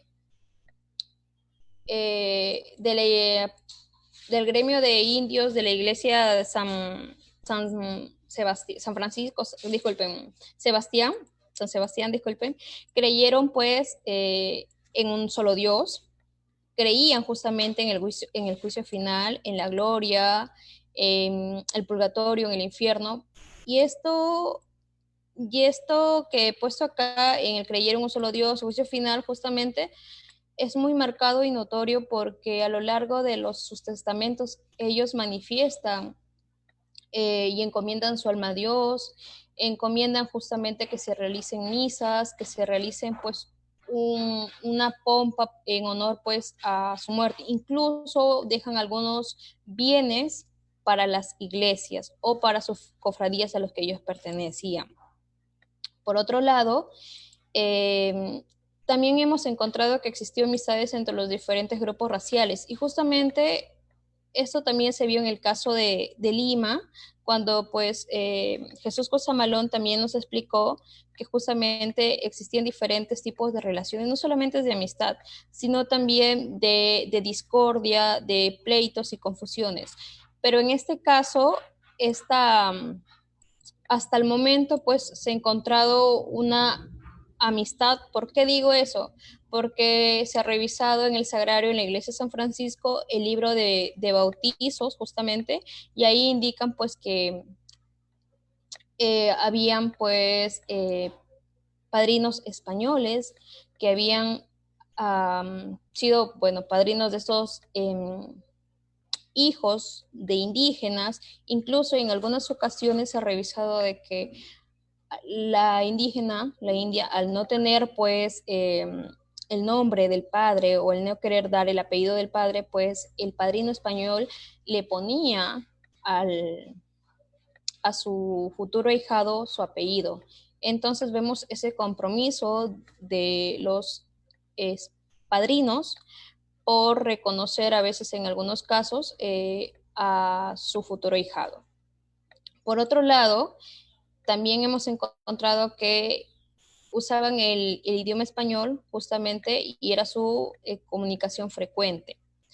Y esto también lo vamos a ver y a lo largo de los expedientes y protocolos notariales, incluso en los juicios que se deja leer entre líneas. ¿Por qué digo el idioma español? Porque justamente cuando ocurren pleitos, estos mismos indígenas pues pueden también declarar. En algunos casos ellos también participan como declarantes, afirmando de que tal vecino, tal amigo se encontraba pues viviendo cerca de ese lugar, tal vecino pues ha cometido tal delito ellos mismos y se toma su manifestación porque ellos mismos pues en algunas ocasiones han sido los que se les ha recogido información para poder continuar algunos juicios. Por otro lado, tenemos, como lo vuelve a la redundancia, lazos de compadrazgo. Y estos lazos de compadrazgo que se ha podido sacar del libro, pues, de bautizos justamente del Sagrario, en donde la mayoría, pues, son de la parroquia San Sebastián. Se ha determinado y se ha encontrado que no solamente existían lazos de compadrazgo entre miembros de una sola casta, como son los indígenas, sino también existían entre diferentes castas. ¿Y por qué lo digo? Porque se ha encontrado pues padrinos que son españoles y aparte se ha encontrado padrinos que son pues negros, mulatos, cuarterones, quinterones.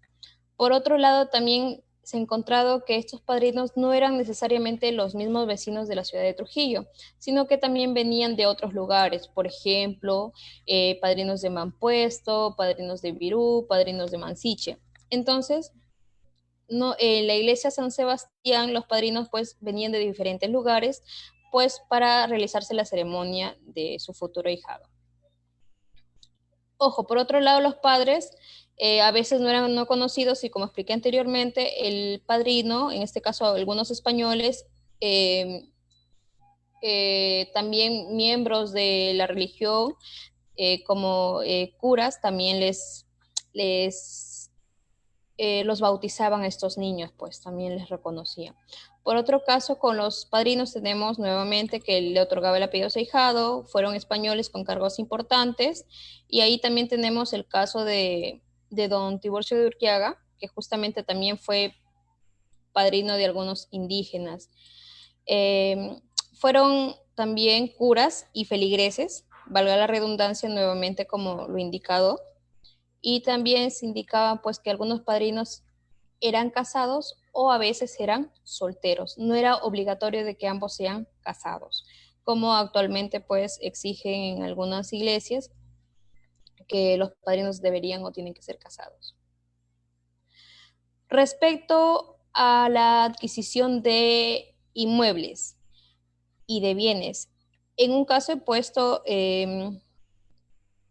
la compra y venta de esclavos, y por otro lado pues he separado la venta y compra de tierras extramuros, que quiere decir fuera de la ciudad de Trujillo o fuera de la traza urbana. Con respecto a la compra de venta de esclavos, he mencionado algunos indígenas, y ojo, y pongo el don, ojo, y hablando del don, nos damos cuenta que a lo largo pues de los protocolos notariales,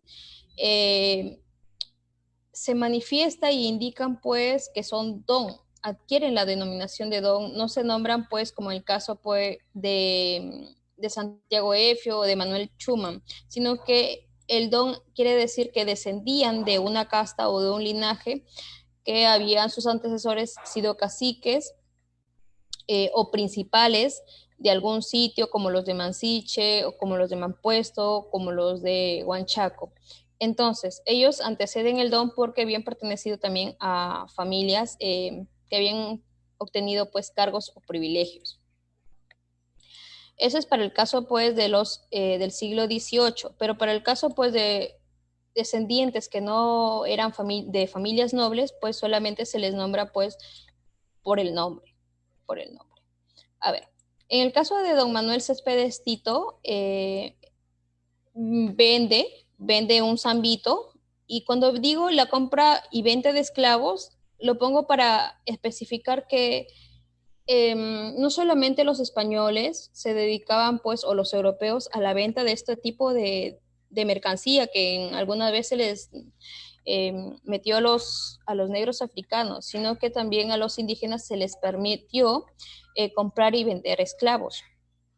Ojo, y acá tenemos una relación con Manuel Céspedes Tito, Santiago Efio, Manuel Chusma, Rosa, Manuela Chayhuat, Manuel Chumbi, Agustín Chumbi. Justamente son indígenas que vivían en la traza urbana y que vendían pues esclavos.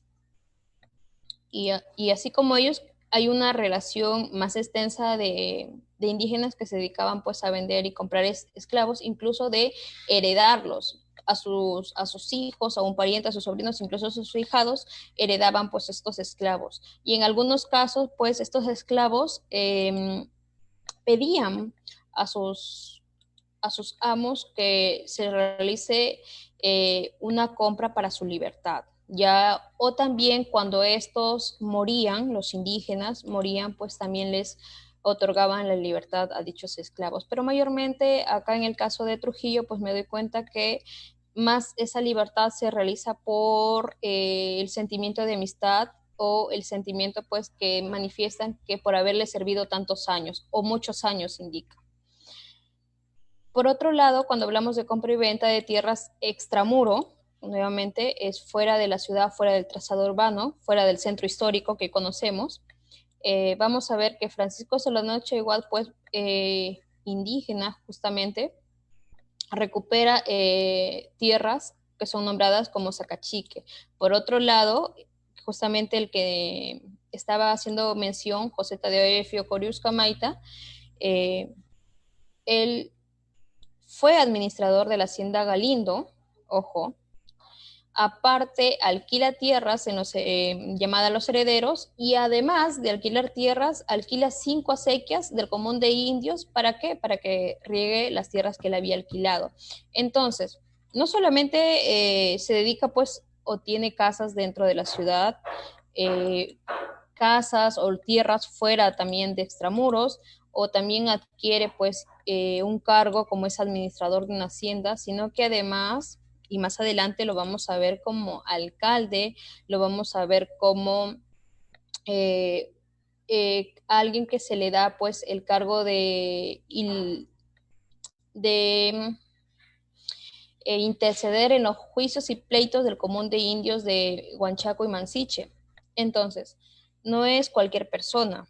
Y desde un inicio, pues vemos que él hace una vida primero pública, con la defensa que también hace a sus demás indígenas, a sus demás compañeros, y luego pues lo vemos adquiriendo cargos públicos.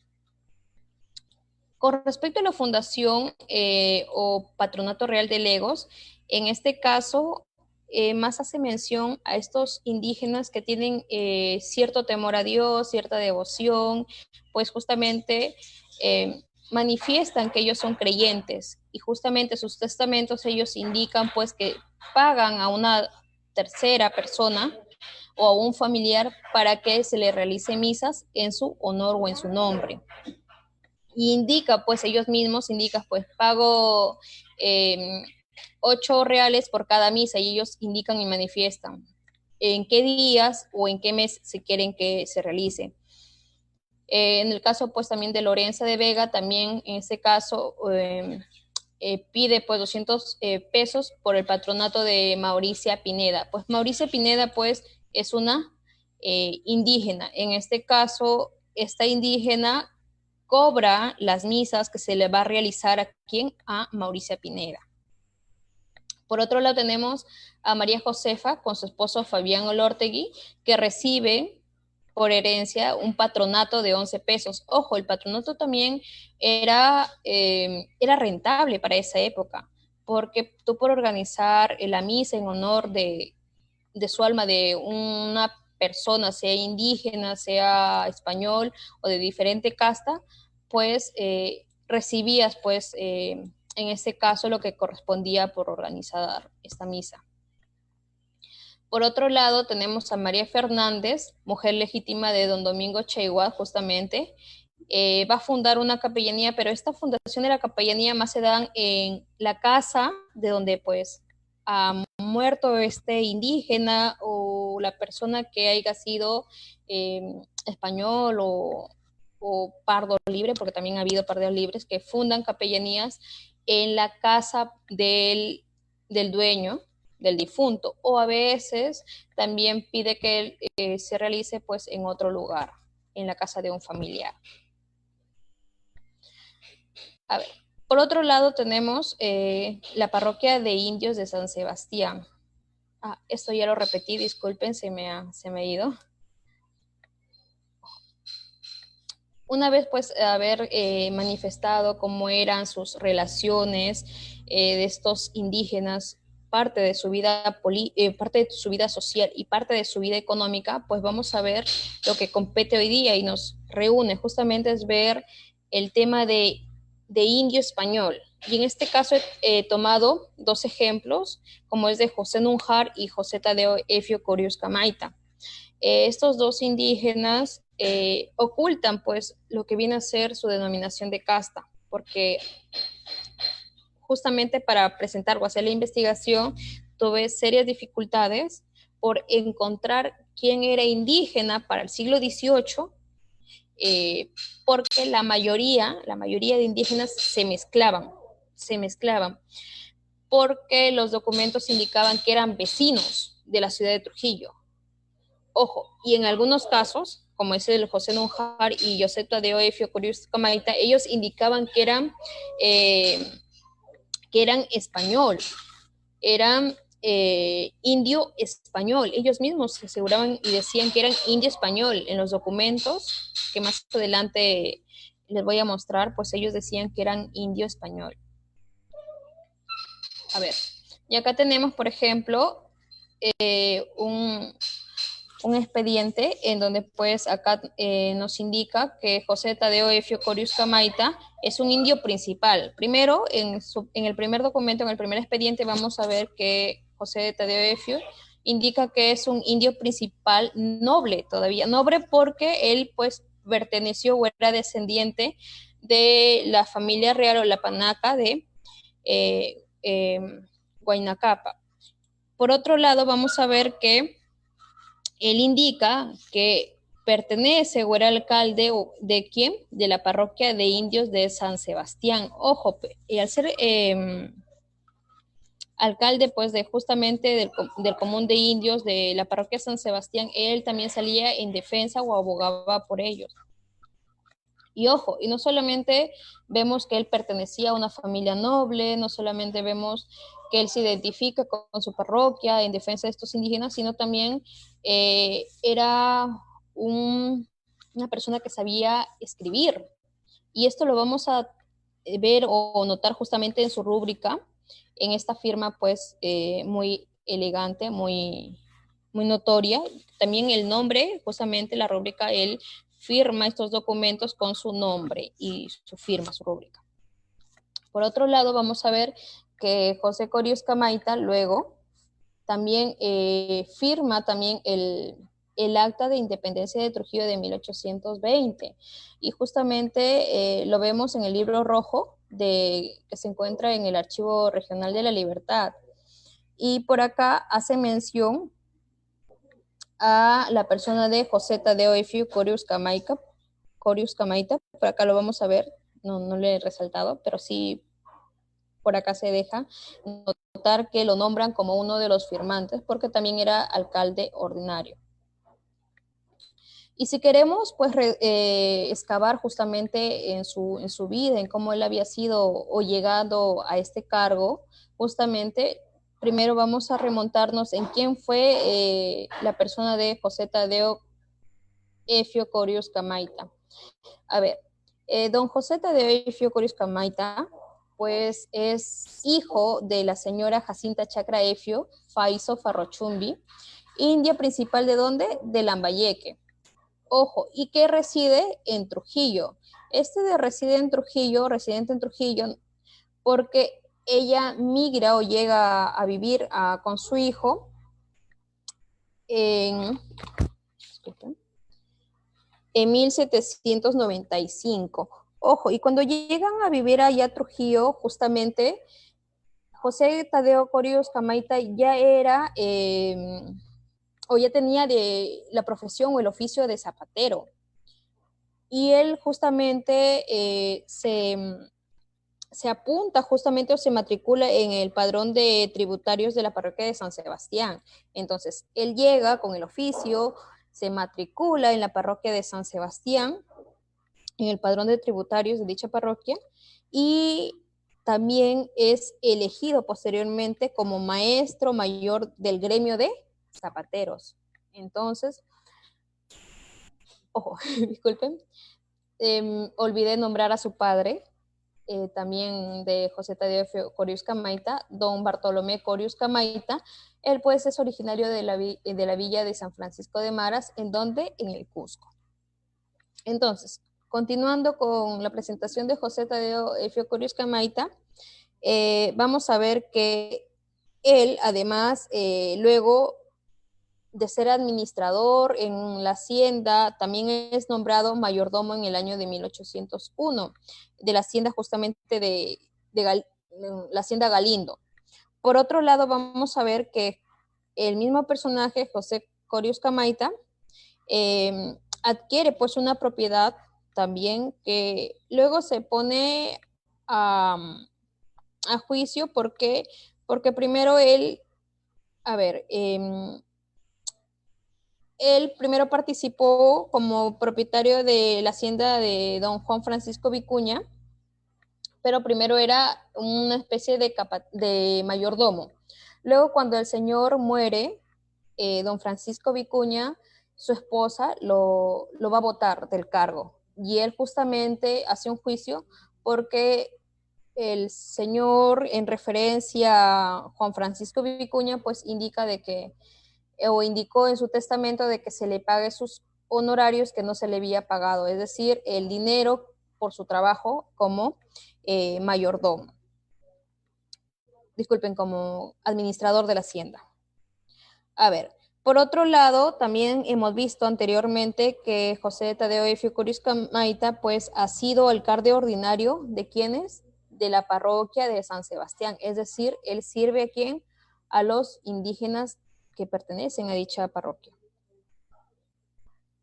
Por otro lado, vemos que el antenombre Don, ok, el antenombre de Don justamente hace referencia a una parte clasista, en donde él siempre y reitera que él es un personaje Don por sus antecedentes familiares o linaje. Él se va a casar 2 veces, sin embargo, en su primer matrimonio, de sus 6 hijos que él tuvo, solamente van a vivir 2. Igualmente, de su segundo matrimonio, de sus 14 hijos que él tuvo, pues 4 van a vivir. Ojo, pero él cuando muere deja todavía embarazada pues a la señora Petronila Montejo y Torres con un futuro hijo, todavía la deja en estado. Entonces vamos a ver que sus descendientes, es decir, sus hijos, pues van a adquirir estudios, van a adquirir profesiones, adquirir cargos, como en el caso de, por ejemplo, de don José Luis Efio Corius Camaita. Su hijo viene a ser regidor en la etapa republicana del Perú, en la etapa republicana independiente de Trujillo, regidor en 1821. El gobernador benemérito y en sí, pues, síndico, procurador. Por otro lado, va a ser también abogado de los tribunales de la República del departamento de Trujillo. También pues se va a casar lamentablemente con su primera esposa, no va a tener hijos, sin embargo con su segunda esposa pues va a tenerlos. Igualmente pues vamos a ver que José Corius Camaita tiene la visión de, tuvo sus solares justamente, indicar pues él justamente tuvo su casa en el costado de la Puerta Falsa del convento de la Merced. Por otro lado, vamos a ver, y finalmente vamos a culminar un resumen de lo que he dicho. que el indígena urbano de Trujillo durante el siglo XVI y hasta mediados del siglo XIX va a vender, va a alquilar, va a fundar capellanías, a hacer tratados entre conventos. ¿Para qué? Para ocupar los solares en la traza urbana de Trujillo. Además que junto con otras castas, pues va a adquirir la vinculación de vecindad, justamente el nombre de, o el antecedente de vecino de la ciudad de Trujillo durante los siglos XVIII y XIX. También por otro lado, y en algunos casos vamos a ver a José Nunjar y a José Corius Camaita presentándose como español. Y por otro lado, y finalmente, esta ocultación de casta por haber pertenecido a linajes importantes, pues pone en disyuntiva la contraposición en quienes lo conocían por su casta de indígena y entre quien lo conocía como español, porque sabían hablar con propiedad, sabían escribir con propiedad y habían adquirido costumbres de los españoles. Finalmente, acabó la exposición indicando que los indios desafían la colonización española y los africanos, a través de sus descendientes, retaron a la esclavitud. Muchas gracias. Ok. Bien, vamos a pasar rápidamente a la ronda de preguntas. Puedes dejar compartir este video.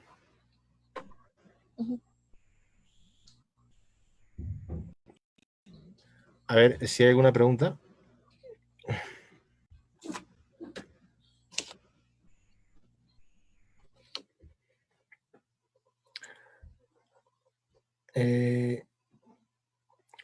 Una cosita, una cosa en realidad. Yo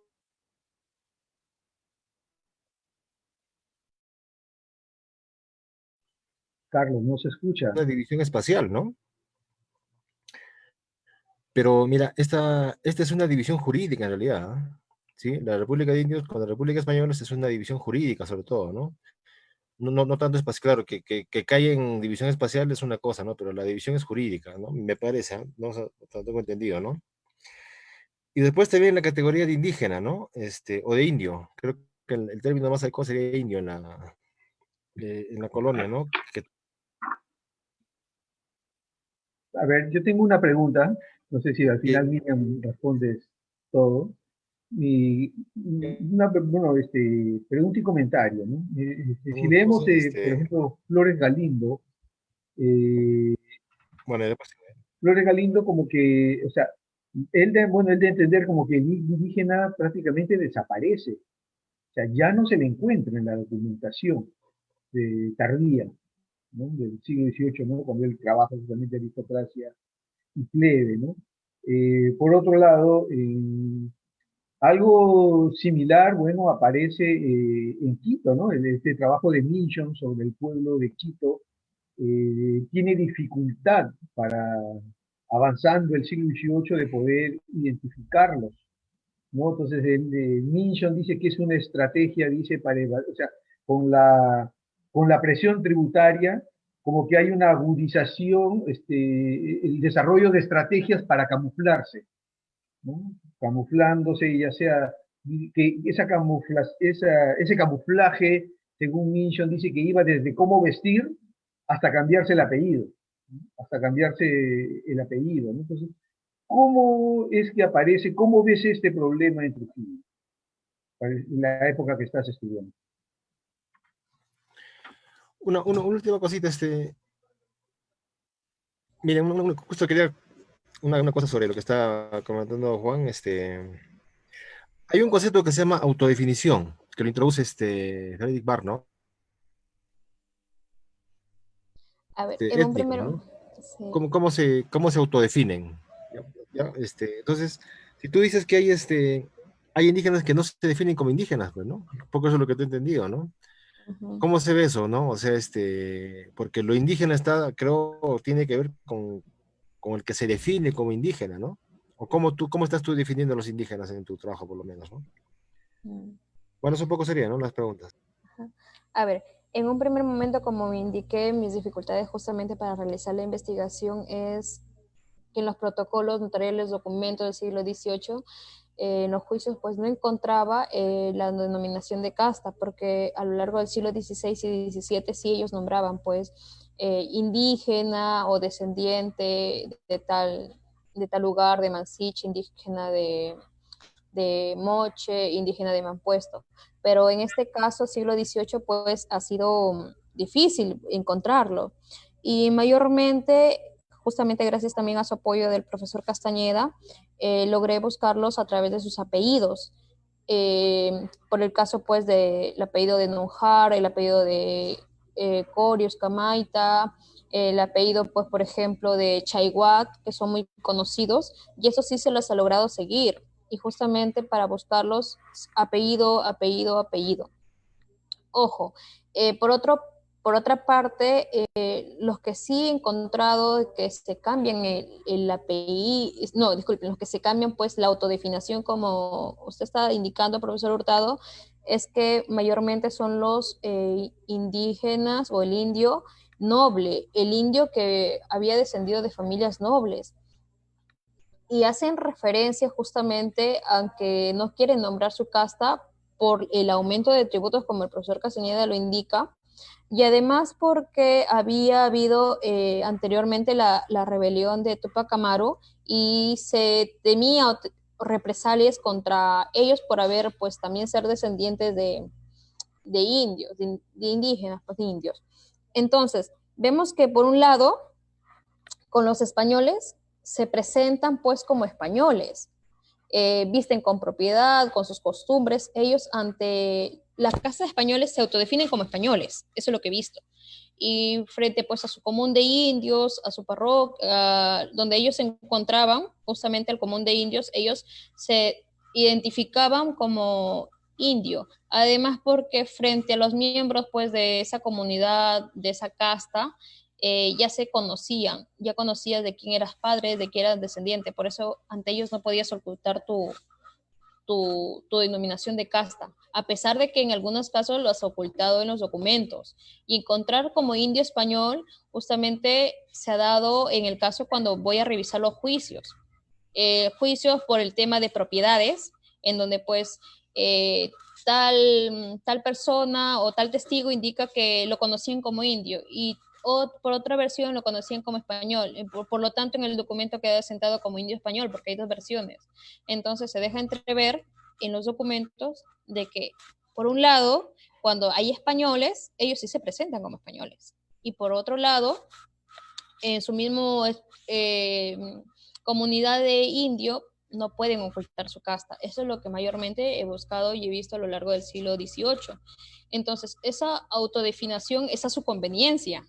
Eso es lo que me he encontrado. No es porque yo he pertenecido a una línea de sangre, por ejemplo, noble e indígena, voy a seguir nombrándola, pese a de que haya autoridades o demás jerarquía, no me va a convenir, porque yo también quiero acceder a cargos públicos, entonces voy a ocultar pues mi denominación de casta y voy a aparentar de que también pertenezco a su mismo círculo. Eso es lo que tratan pues de indicarnos a lo largo del siglo XVIII. Y como una vez más, yo los he seguido estos indígenas, estos indios, como por el apellido. Por el apellido, esa ha sido pues la investigación que he realizado por apellido. Después, por otro lado, ocultación de castas en todo lugar y en todo lado. Solamente en los juicios cuando indicaba pues por un lado cuando era español y por un lado que lo conocían como o con la casta de indio. Eso es lo que voy a aclarar, lo único que les podría decir. Ok. Bueno, ya tenemos que terminar la mesa porque tenemos otra que de Historia Regional del Norte a las 5 justamente. Agradecemos a los participantes del día, a Juan Castañeda, Evelyn Villacorta y Miriam Figueroa, y los invitamos a seguirnos en la siguiente mesa que ya para concluir esta jornada con Historia Regional del Norte, ¿no? Vamos a estar en el aula 2, ¿sí? Entonces nos despedimos y nos vemos en la... Gracias, gracias. Ok, saludos.